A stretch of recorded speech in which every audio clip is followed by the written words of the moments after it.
In the summer of 1962, a small traveling circus from Western Europe crossed into Soviet-controlled territory to begin a month-long tour of Eastern Bloc cities. The performers juggled, flew through the air on trapeze, and delighted audiences with trained animals and death-defying acrobatics. What the cheering crowds did not know was that hidden among the acrobats, clowns, and stagehands was a team of CIA operatives executing one of the most elaborate exfiltration operations in the history of Cold War espionage. Their mission was to extract a high-value KGB defector whose continued presence behind the Iron Curtain had become untenable, and whose knowledge of Soviet intelligence operations made him one of the most valuable assets the West had ever cultivated. The operation, codenamed Trapeze, would require the CIA to infiltrate an entire entertainment troupe, maintain cover for weeks under constant surveillance, and execute a complex extraction under the eyes of KGB counterintelligence officers who were growing increasingly suspicious that their mole had been compromised.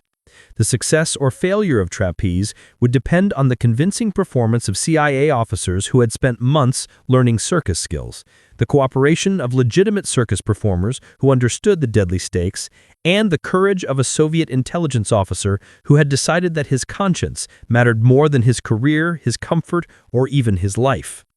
Colonel Pyotr Alexandrovich Volkov had served in Soviet military intelligence for 23 years when he made the decision that would change his life forever.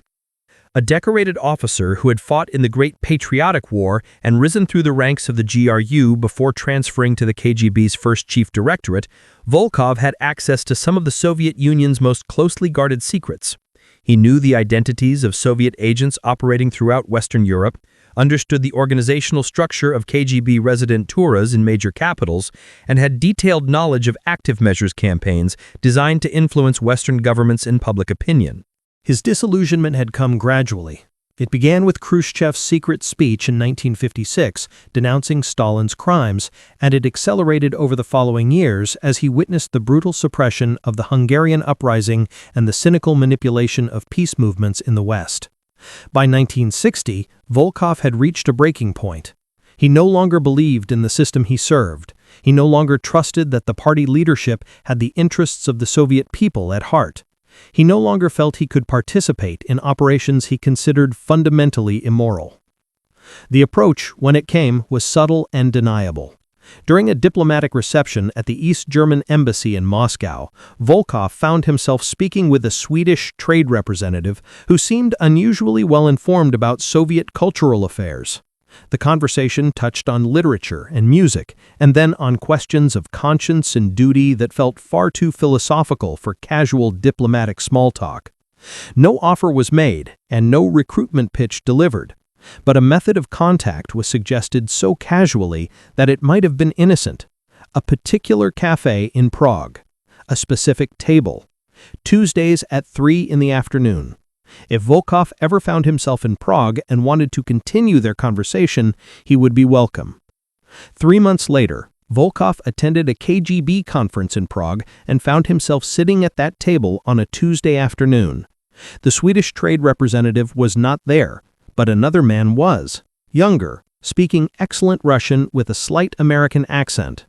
The conversation lasted 15 minutes and covered nothing of substance, but it established a relationship that would develop over the next 18 months into one of the CIA's most productive sources inside Soviet intelligence. Volkov's motivations were complex and never entirely mercenary. He accepted no payment for his initial information, insisting that he was acting on principle rather than for personal gain. What he wanted, he explained during his third meeting with his CIA handlers, was to help prevent the next war. He believed that transparency about Soviet capabilities and intentions would reduce the risk of miscalculation, that exposing the most dangerous operations might force Moscow to reconsider them, and that ultimately his betrayal of the KGB served a higher loyalty to humanity itself. The intelligence Volkov provided was extraordinary. He identified Soviet illegals operating under deep cover in NATO countries, exposed penetrations of Western intelligence services, and revealed the full scope of Soviet biological weapons research that violated international agreements. The CIA considered him one of their most valuable assets, comparable to Colonel Oleg Penkovsky, whose intelligence about Soviet missile capabilities had proven crucial during the Cuban Missile Crisis. But by early 1962, there were signs that Volkov's position had become precarious. A routine security review at Moscow Center had flagged inconsistencies in his travel reports. A Soviet agent in place within NATO had been arrested, and KGB counterintelligence was working backward through everyone who might have had access to information about that operation. Volkov's name appeared on a list of officers who would be subjected to enhanced scrutiny, including surveillance, communications monitoring, and eventually polygraph examination. The CIA's Moscow station chief sent an urgent cable to Langley in March 1962 with a stark assessment. Volkov needed to be extracted within 6 months, or he would be arrested, interrogated, and almost certainly executed. The challenge was that Volkov's position made normal exfiltration methods impossible. He could not simply disappear during foreign travel without triggering an immediate manhunt. His family, including his wife Anna and teenage daughter Katerina, were effectively hostages to his continued loyalty. Any attempt to smuggle him across a border would be detected and intercepted. What Volkov needed was a method of escape that would not be immediately recognized as an escape, that would give him several days or even weeks of cover before his absence triggered alarms, and that could potentially include his family without raising suspicions. The solution, when it emerged from a brainstorming session at CIA headquarters in Langley, was so audacious that several senior officers initially dismissed it as impossible. The idea originated with James Caldwell, a CIA officer in the Soviet and Eastern European Division who had spent 3 years posted to Vienna before returning to headquarters. Caldwell had observed during his time in Europe that traveling entertainment groups, particularly circuses, enjoyed relatively free movement across Eastern Bloc borders. They were examined at checkpoints but generally waved through once their credentials were established. Circus performers stayed in each city for several days or weeks, moved in large groups that made individual surveillance difficult, and traveled with enough equipment and personnel that additional people might be absorbed without immediate notice. What if, Caldwell proposed in a memo that would eventually reach the desk of Deputy Director of Plans Richard Helms, the CIA could insert a team of officers into a legitimate traveling circus. The circus would tour through Eastern Europe on a route that included Moscow. During the Moscow engagement, Volkov and his family would somehow join the circus troupe. When the circus departed Soviet territory, the Volkovs would depart with it, hidden among dozens of performers and support staff. The obstacles were immediately apparent and extensively cataloged by officers tasked with evaluating the proposal's feasibility. First, the CIA would need to identify a circus willing to cooperate with the operation, whose management could be trusted with operational security, and whose performers would accept the risk of becoming accessories to espionage. Second, CIA officers would need to develop sufficient circus skills to pass as legitimate performers during the extended tour and under the scrutiny of Soviet authorities who routinely monitored foreign entertainment groups. Third, a method would need to be devised to get the Volkovs into the circus without alerting KGB surveillance that constantly monitored senior intelligence officers. Fourth, the entire operation would need to be executed under conditions where any mistake could result in arrest, imprisonment, and potential execution for everyone involved. Despite these challenges, the proposal gained momentum as analysts concluded that conventional exfiltration methods had become too risky. The KGB's counterintelligence capabilities had improved dramatically after the exposure of several Western intelligence operations. Border crossings were heavily monitored. Diplomatic immunity could not protect Volkov since he held no diplomatic position. An attempted escape through the Baltic states or across the Finnish border would almost certainly be detected and intercepted. In May 1962, Richard Helms authorized a planning group to develop Trapeze into an operational proposal. The group included officers from the Soviet division, technical services specialists who could provide necessary equipment and documentation, and consultants from the entertainment industry who could advise on circus operations. Their work proceeded in absolute secrecy, with knowledge of the operation restricted to fewer than 24 people within the CIA and a handful of senior officials at the State Department and White House who needed to be informed of an operation that could create a significant diplomatic incident if exposed. The first major decision was selecting the right circus. The CIA needed an organization with an established track record of Eastern European tours, whose management had anti-communist sympathies or could be persuaded to cooperate, and whose operational structure would allow for the insertion of several additional performers without disrupting the show. The search led them to Circus Kronberg, a medium-sized traveling circus based in Bavaria that had been touring Europe for 3 generations under the same family ownership. Franz Kronberg, the 72-year-old patriarch who still managed the circus despite his advancing age, had fled Nazi Germany in 1938 after refusing to cooperate with propaganda efforts that would have required his performers to celebrate the regime.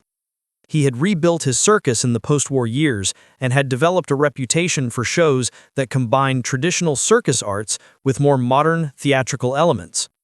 The circus employed approximately 80 people, including performers, musicians, animal handlers, riggers, and support staff. The approach to Franz Kronberg was handled by a CIA officer operating under commercial cover as a talent agent. The officer, using the alias Michael Brennan, met with Kronberg in Munich over the course of several meetings in June 1962.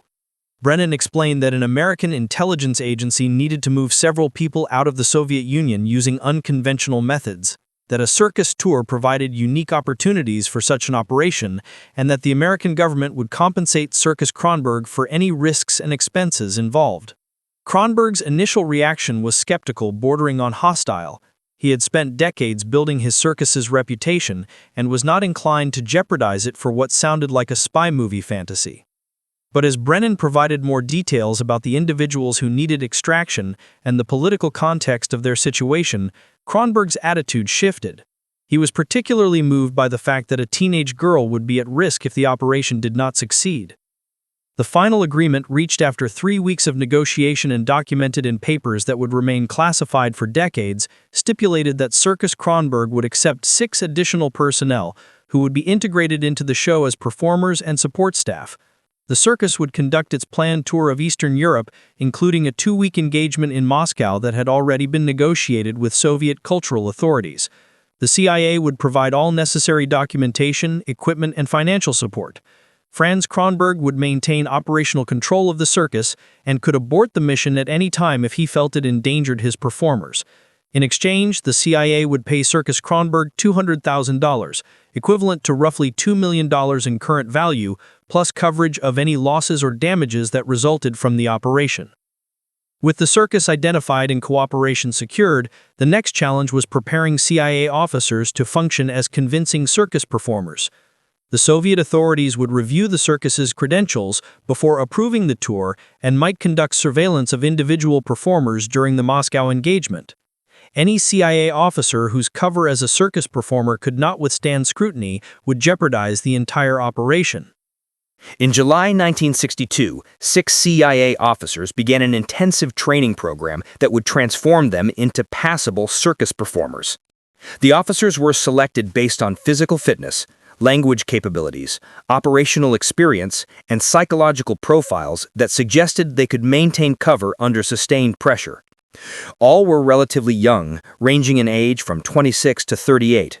All had prior experience in clandestine operations. Most spoke Russian or German fluently. None had any background in circus performance.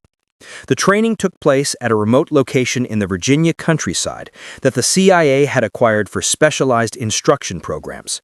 The facility, referred to in operational cables simply as the farm, though not the same location that would later become famous as the CIA's primary training facility, provided isolation and security necessary for the operation. Franz Kronberg sent 2 of his most experienced performers to serve as instructors, an acrobat named Stefan Müller, who had been with the circus for 15 years, and a clown named Heinrich Harry Vogel, who had performed across Europe since before the war. The curriculum was grueling and comprehensive. Officers trained for 10 hours a day, 6 days a week, learning skills that professional circus performers typically spent years developing. The goal was not to make them expert performers, but to make them competent enough to avoid immediate exposure as frauds. Thomas Harper, a 32-year-old officer who had served in Berlin and spoke fluent German and Russian, was assigned to train as a rigger and general laborer. His role would be primarily behind the scenes, helping to set up and tear down equipment, a position that required physical strength and technical knowledge, but would not put him in front of audiences where mistakes would be most visible. Catherine Wells, 28, who had worked in Vienna and possessed what her fitness reports described as exceptional athletic ability, began training as an aerialist. Under Stefan Muller's intensive instruction, she learned to work on the low trapeze, performing relatively simple maneuvers that looked impressive to audiences but were within her developing capabilities. The training was physically punishing and occasionally dangerous, with Wells suffering several minor injuries, including a sprained wrist and a concussion from a fall onto the safety net. David Keller, 35, a former Army intelligence officer who had transferred to the CIA after service in Korea, trained alongside Harry Vogel to develop a clown act. This required learning not just physical comedy and juggling, but the more subtle art of audience interaction and improvisation. Vogel emphasized that crowning was not about following a script, but about reading an audience and responding to their energy, skills that would serve Keller well in maintaining cover while dealing with unexpected situations. Robert Chen, 30, whose parents had emigrated from China to the United States before the war, was trained as a musician. He had played trumpet in college and could read music, which gave him a foundation for joining the circus's small orchestra that provided live accompaniment for many acts. His role would keep him mostly in the background, but visible enough to be part of the troupe. James Morrison, 26, the youngest member of the team, trained as an animal handler working primarily with the circus's horses. This required him to learn not just riding skills, but how to care for and manage the animals, work that would keep him occupied during setup and teardown periods when surveillance might be most intense. The sixth officer, Peter Sullivan, 38, who spoke 5 languages and had spent the previous 3 years running agents in Western Europe, was designated as the team leader. Sullivan trained across multiple disciplines, learning enough about various circus functions to be able to move between roles as needed and to coordinate the team's activities without drawing attention to himself. Beyond the physical skills, the officers received intensive briefings on circus culture, traditions, and operational procedures. They learned the hierarchy within circus organizations, the superstitions that performers observed, the social dynamics of people who lived and worked in close quarters for months at a time. They memorized the layout of Circus Kronberg's operation, the names and backgrounds of all regular performers, and the details of the route they would travel through Czechoslovakia, Poland, and into the Soviet Union. Technical services provided documentation that would support their covers. Each officer received identity papers showing employment with Circus Kronberg going back several years. These documents were aged and worn, with stamps and notations that matched genuine circus employment records. Photographs showed the officers in costume and makeup, images that had been carefully staged to suggest long association with the circus. The technical challenge of the extraction itself was worked out in parallel with the performance training. The plan called for the Volkovs to attend a circus performance during the Moscow engagement, where they would be identified by the CIA team. After the show, during the controlled chaos of the circus moving between venues, the Volkovs would somehow become part of the troupe. The specifics of how this would be accomplished remained deliberately vague in the planning stages, with the understanding that the final details would need to be worked out based on conditions on the ground. Communication between the CIA team and Volkov would be handled through a series of pre-arranged signals that could be executed in public without appearing suspicious. A woman carrying a red handbag in a specific position would indicate that the extraction was proceeding as planned. A man wearing a blue tie with a particular pattern would signal that conditions had changed and the operation should be delayed. These signals and dozens of others were memorized by both the CIA team and Volkov during a crash meeting in Prague in early August, one of the last times he would meet with his handlers before the operation commenced. By the end of August, the CIA officers had completed their transformation. They moved and spoke like people who had spent years in the circus world. They could perform their assigned roles competently, if not brilliantly. More importantly, they had developed the rapport and trust necessary to function as a team under conditions where communication would be limited and improvisation would be essential. Circus Kronberg departed from Munich on September 3, 1962, beginning a tour that would take them through 5 countries over 6 weeks. The circus traveled in a convoy of trucks and trailers that carried equipment, animals, living corners, and the 87 people who now made up the troupe. The 6 CIA officers were distributed throughout the convoy, integrated into the circus's normal operations in ways that made them appear to be long-standing members of the organization. The tour's first stop was Prague, where the circus set up in a large open area near the city center and performed for 6 nights. Soviet and Czech security services routinely monitored Western entertainment groups, and the CIA team assumed that surveillance began the moment they crossed the border. The officers maintained their covers, performing their roles in the show and in the daily operations of setting up, breaking down, and moving the circus. Catherine Wells discovered that performing in front of actual audiences was considerably more stressful than training had been. Her low trapeze act performed to recorded music while wearing a glittering costume that concealed the athletic padding underneath went smoothly enough, but she was constantly aware that any mistake could be her last. David Keller found that his clown act resonated with Czech audiences, who seemed to appreciate the physical comedy that transcended language barriers. Robert Chen played trumpet in the orchestra and discovered that live performance required a level of concentration that made it difficult to simultaneously maintain surveillance awareness. The Prague engagement passed without incident, and the circus moved on to Brno, then to Bratislava, each city bringing new audiences and new opportunities for Czech security services to observe the troupe. The CIA officers maintained strict operational security, never breaking character, never communicating about the operation except through prearranged signals, always assuming they were being watched and possibly being recorded. The crossing into Poland brought heightened scrutiny. Border guards examined documentation for every member of the troupe, comparing photographs to faces, asking questions about backgrounds and responsibilities. The CIA officers' documents withstood inspection, their German accents and circus terminology passing muster with guards who were looking for smugglers and potential defectors, not for Western intelligence officers traveling in the opposite direction. Warsaw provided the circus with its largest audiences yet. The show played to full crowds every night, with special performances arranged for youth organizations and cultural delegations. It was here that Peter Sullivan had his first serious concern that their cover might be compromised. A man who appeared to be a plainclothes security officer attended 3 consecutive performances, watching the show with an intensity that suggested professional interest rather than entertainment. Sullivan noted the man's presence and passed word to the team to be especially careful in their movements and conversations. The surveillance, if that's what it was, continued through the Warsaw engagement, but led to no confrontations or unusual questions.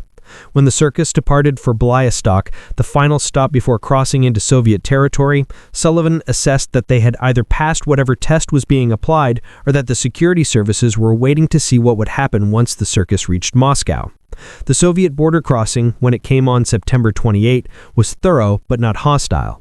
Guards examined every truck, looked inside animal cages, checked papers against lists, and questioned Franz Kronberg about the circus's plans in Moscow. The CIA officers waited in line with other performers, their German passports and circus credentials examined and stamped. Catherine Wells felt her heart racing as a young Soviet officer studied her photograph and looked up at her face, comparing the two. After what felt like an eternity, but was probably less than 30 seconds, he stamped her passport and waved her through.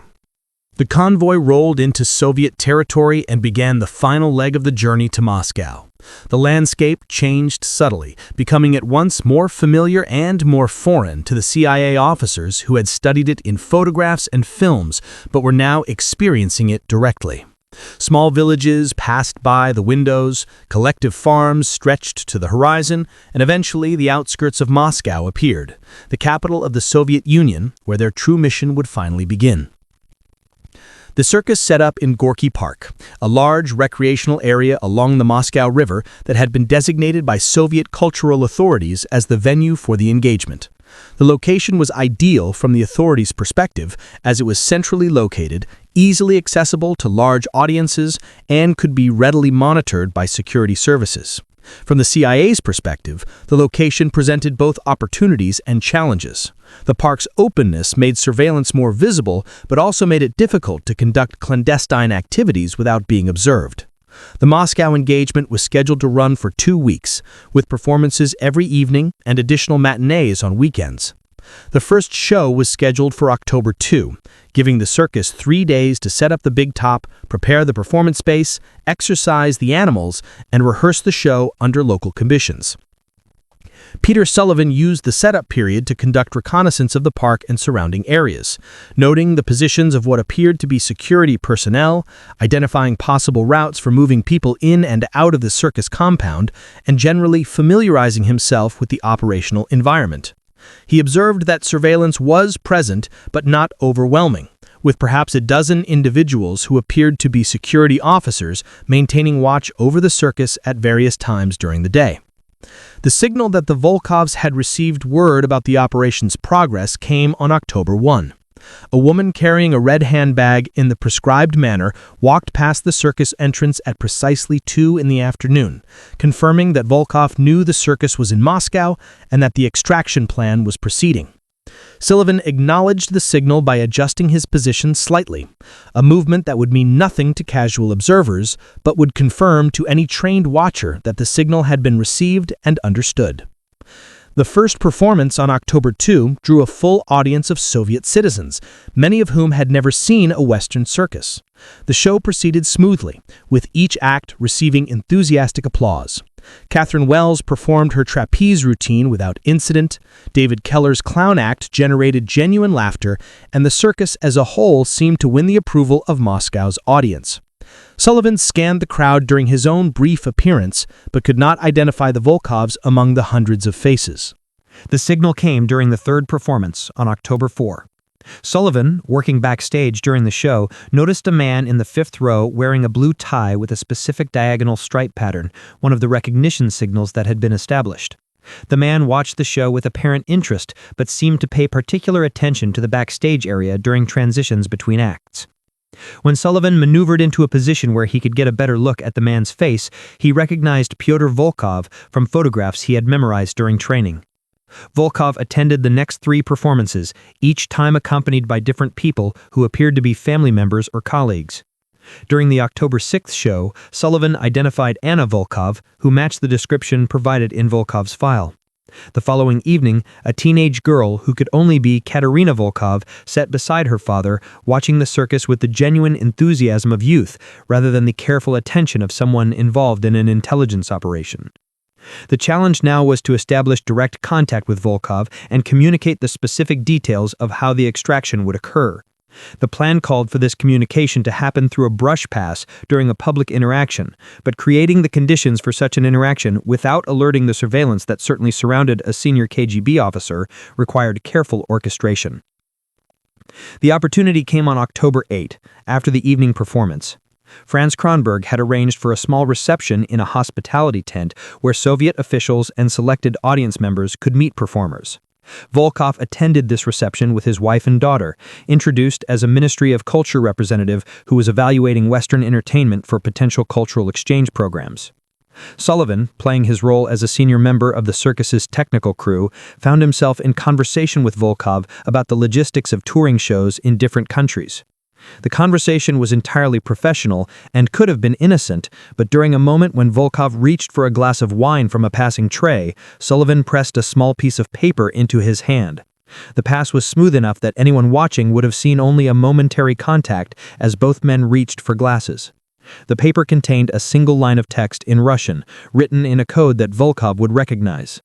Sunday matinee, bring family, watch for the clown with the yellow flower.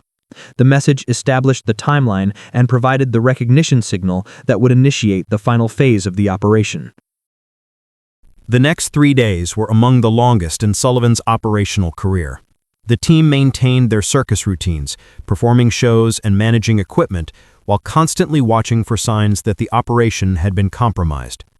The surveillance around the circus seemed to intensify slightly, though it was difficult to determine whether this represented genuine concern or merely routine security procedures for a foreign entertainment group in the Soviet capital. October 14 arrived with gray skies that threatened rain, but had not yet delivered. The Sunday matinee was scheduled for 2 in the afternoon, and by 1 o'clock, crowds were already gathering outside the circus entrance. Sullivan spotted Volkov and his family arriving at 1:30, joining the line to purchase tickets like any normal family outing. Anne Volkov carried a large bag that might have contained a change of clothes or essential documents. Katerina wore a bright blue coat that made her easy to track in the crowd. The show began on schedule, with Franz Kronberg himself serving as ringmaster and welcoming the audience to an afternoon of entertainment.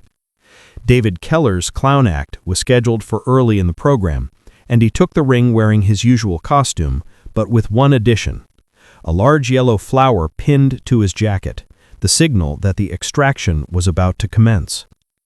The plan that had been developed for extracting the Volkovs relied on misdirection, timing, and the chaos that naturally accompanied circus operations. During the show, while audiences were focused on performances in the main ring, circus personnel moved constantly in the background, attending to animals, preparing equipment for upcoming acts, and managing the dozens of logistical details that kept a live performance running smoothly.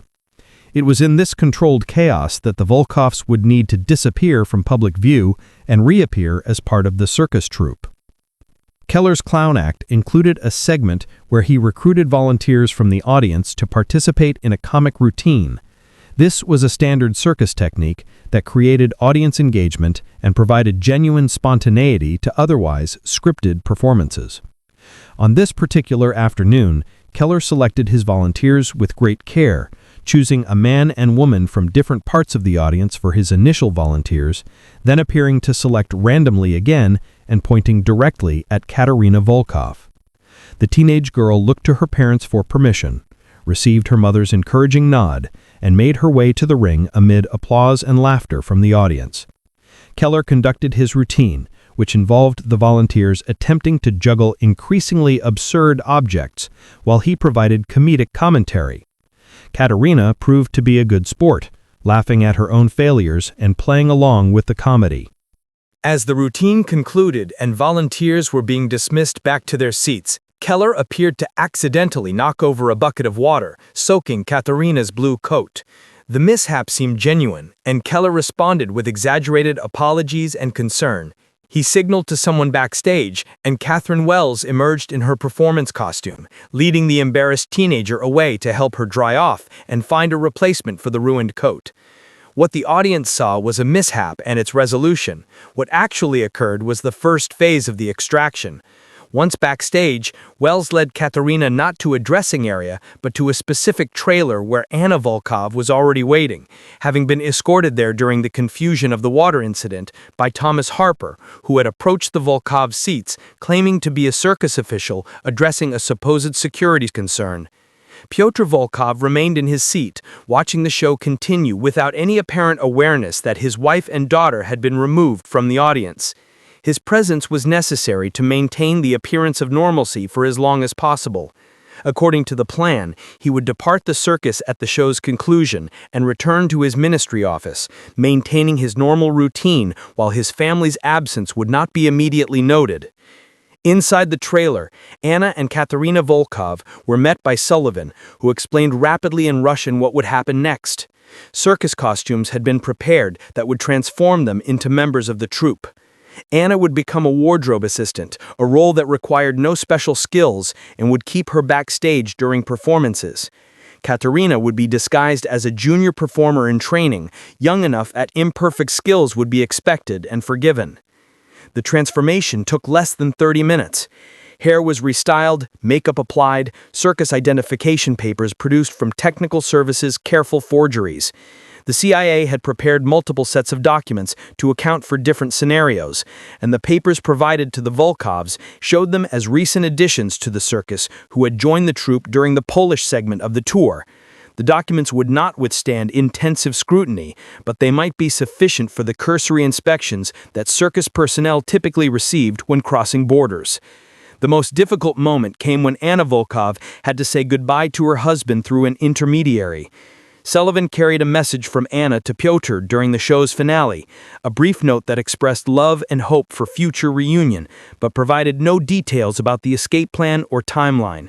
Pyotr Volkov received the note as he prepared to leave the circus with other departing audience members, read it quickly, and destroyed it immediately. His face showed no emotion, but those who knew what to look for might have noticed his hands trembling slightly as he walked away. The extraction of Pyotr Volkov himself would need to wait for a later opportunity, when his absence could be engineered in a way that would not immediately trigger alarms. The plan called for him to develop a pretext for foreign travel within the next 2 weeks, during which he could defect through conventional means while his family's location remained unknown to Soviet authorities. But first, Anna and Katerina needed to escape Soviet territory, and that meant enduring potentially 2 more weeks of living undercover within the circus while Soviet security services might be searching for them. The evening after the Sunday matinee, KGB officers appeared at Volkov's Moscow apartment to ask about his wife and daughter's whereabouts. Volkov explained, as he had been instructed to do, that Anna and Katarina had traveled to Leningrad to visit Anna's elderly mother who had taken ill. He provided the address of the relative's apartment and seemed unconcerned about his family's absence. The KGB officers made notes and departed, apparently satisfied with the explanation. But within the circus compound in Gorky Park, tensions were rising. The CIA team knew that the window for safe departure was closing. Even if Volkov's cover story held for a few days, eventually the KGB would verify that his wife and daughter were not in Leningrad and would begin searching for them in Moscow.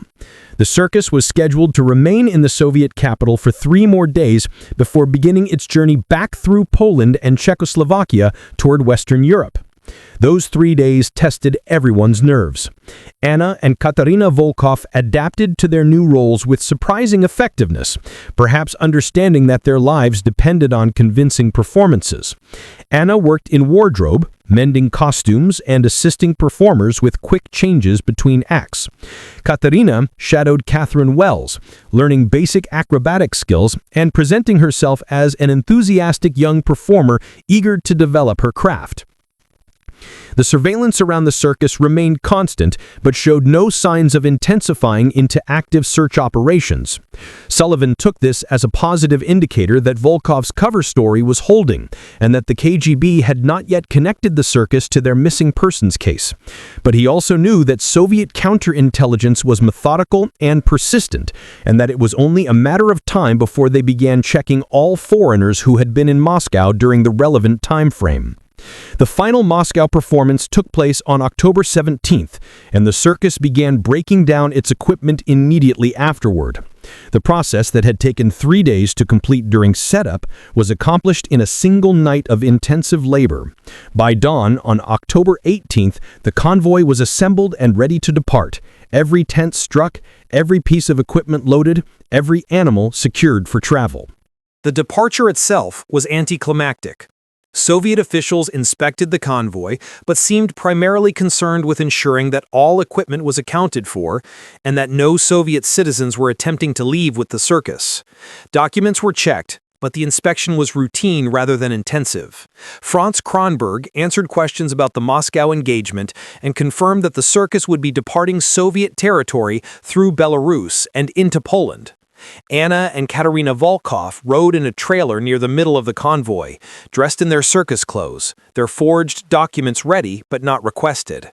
As the convoy passed through the gates of Gorky Park and began its journey through Moscow's streets toward the Western Highway, both women maintained their composure, but Sullivan, watching from a different vehicle, could see the tension in their postures. The journey from Moscow to the Polish border normally took approximately 14 hours, but circus convoys traveled slowly, stopping frequently for mechanical issues, rest breaks, and border inspections. The CIA team calculated that they would reach the Soviet exit point sometime late on October 19 or early October 20, depending on conditions along the route. The convoy made its first major stop in Smolensk, where the circus set up a temporary camp for the night. This was standard practice for long-distance circus travel, allowing performers and animals to rest before continuing the journey. The stop also provided Soviet authorities with another opportunity to monitor the circus, and Sullivan noted the presence of local security officers who walked through the camp during the evening. Anna and Katerina remained in character throughout the stop, eating dinner with other circus personnel and participating in the casual conversations that filled the evening hours. Sullivan was struck by their composure, particularly Katerina's ability to maintain the enthusiasm of a young performer despite the stress she must have been experiencing. The teenager laughed at jokes, asked questions about circus life, and showed none of the fear that would have been entirely understandable given her situation. The convoy departed Smolensk early on October 19 and continued westward through the Belarusian countryside. The landscape became increasingly familiar to the CIA officers who had studied it during their training, each landmark bringing them closer to the border crossing that would represent either success or catastrophic failure. The Soviet border facility appeared in the distance around 3 in the afternoon on October 19, a cluster of buildings and barriers that controlled the flow of traffic between the Soviet Union and Poland. The circus convoy joined a queue of vehicles waiting for inspection, settling in for what everyone knew would be a lengthy process. Soviet border security was significantly more thorough than the cursory inspections that had been conducted at internal checkpoints. Guards examined every vehicle in detail, comparing manifests to actual cargo, checking documents against photographs, and asking questions designed to identify inconsistencies or deception. The inspection of the circus convoy began at 4:30 and continued past sunset.